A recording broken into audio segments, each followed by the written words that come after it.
Talking about money feels so gross, right?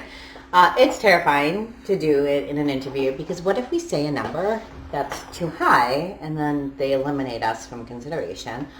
Or maybe even worse, we say a number that's too low and they underoffer us and then we feel like we can't negotiate. It's enough to make most people's knees quake. Well, I'm here for you. I talked money in thousands of interviews as a talent acquisition specialist, so I know a thing or two about this. So stay tuned because I'm going to tell you all my secrets.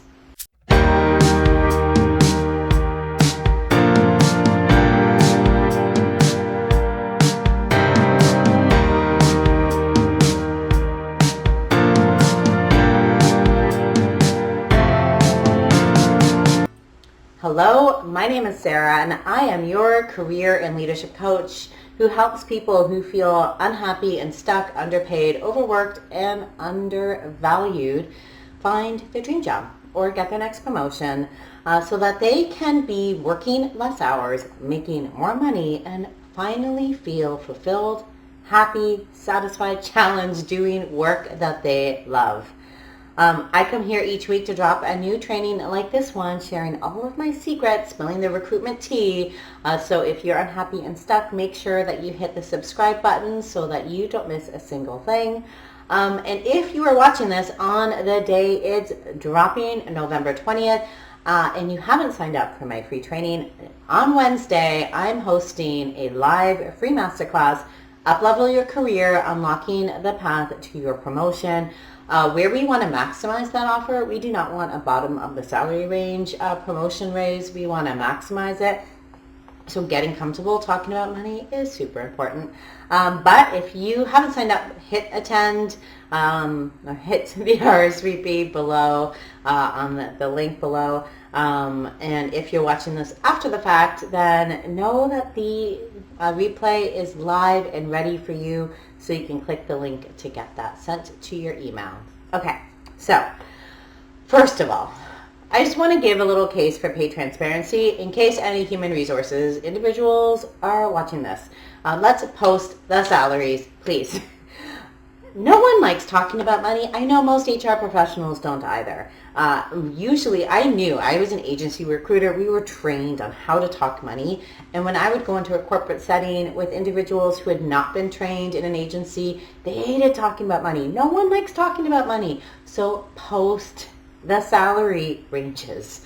It makes the lives of everybody so much easier. Plus, it ensures more equitable salaries across the organization so that we can close the gender gap and the BIPOC gap as well. Okay, so please, if you are able to, post those salaries. Soapbox done. Put away for now. Okay, so let's talk about how to prepare yourself to talk about money in an interview. You're going to do some research. I want you to figure out yourself. So I want you to look at your history. I want you to take a look at your total comp package, not just your base salary. Bring into account benefits, which is typically an added $3,000 to $5,000 a year. Any RSP contributions, your vacation, any other added bonuses, including the actual bonus if you get one. I want your total comp package, and then I want you to take a look at your bottom line. Like, what can you not go below? And I'm not talking about where you're willing to cut out things that you enjoy in your life and bottom line. I'm talking about what is the bottom line for you to have a enjoyable life, like how you want to live your life. Then I want you to research the market salary rate. And I want you to be as specific as possible when you're doing this research. For example, like look at not just the role, but also the industry and the location. And I want you to use resources like Glassdoor, PayScale, Indeed Pay, LinkedIn Salary Insights, so that you can get a sense of what that market rate is. And I want you to develop a range, and it's up to you if you want that bottom line in that range or not, or if you want to, cushion it just a little bit based off of what you're seeing in that market salary research. Okay, so that's the research done before the interview. So in the interview itself, I want you to try and get them to share the salary, at least more info. So if they don't bring up salary, bring it up. Talk about it as early as possible. Don't actually think it's a great thing that you avoided the conversation. Kind of becomes annoying because then you don't know what the salary is going to be. But I want you to get more information. So like you can say something like this.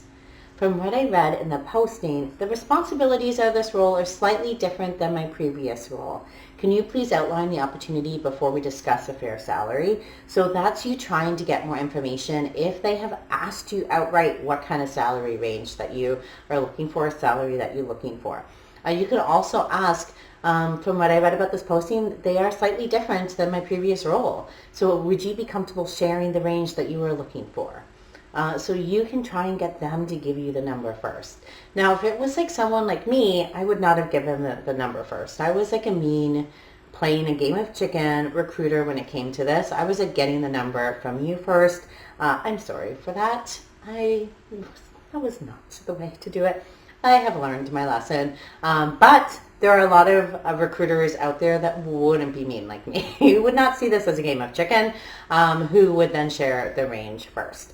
But that's also what you're going to give. You are going to give a range. And like I said before, you're going to give a range that can start at your bottom line and go up, or you can cushion it. If you're seeing like the market salary rate is 80 to 100, you can say you would be looking for 90 to 110. Like you can kind of figure out what feels comfortable and what you feel confident saying. So I also like to use the statement when I'm giving a range or when I'm recommending my clients give a range, because then it gives us some outs. Okay, here is the statement. There are a number of factors that I'm considering when it comes to my next role. Obviously, compensation is one of them.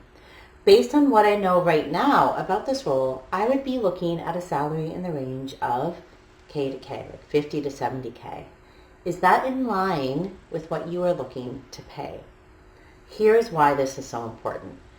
If they all of a sudden are like, oh, well, that's way too high, but you haven't given your bottom line, like you went above, it gives you the out of saying, well, what other factors or what other perks and benefits of being an employee are there?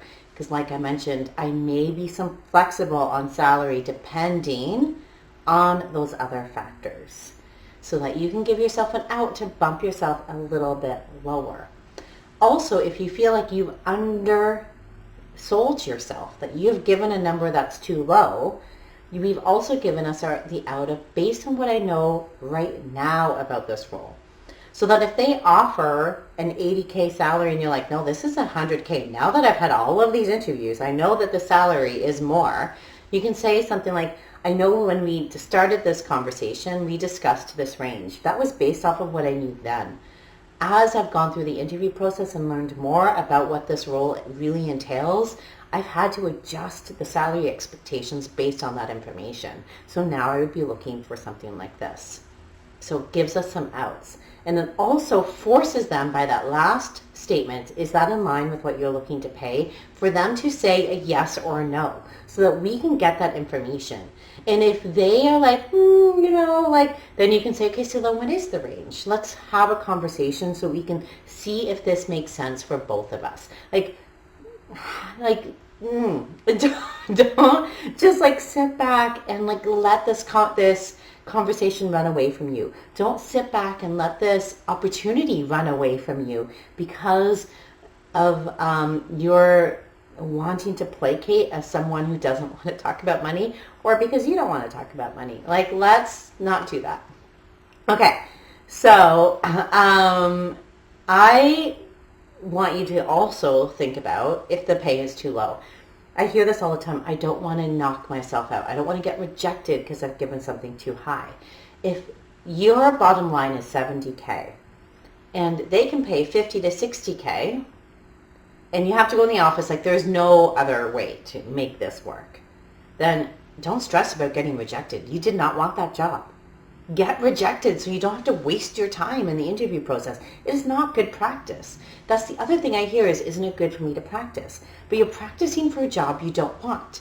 You're practicing for a job that pays $60K, not $70K. We want you to be practicing at roles that make more sense. So I know that money is the Pandora's box of interview questions.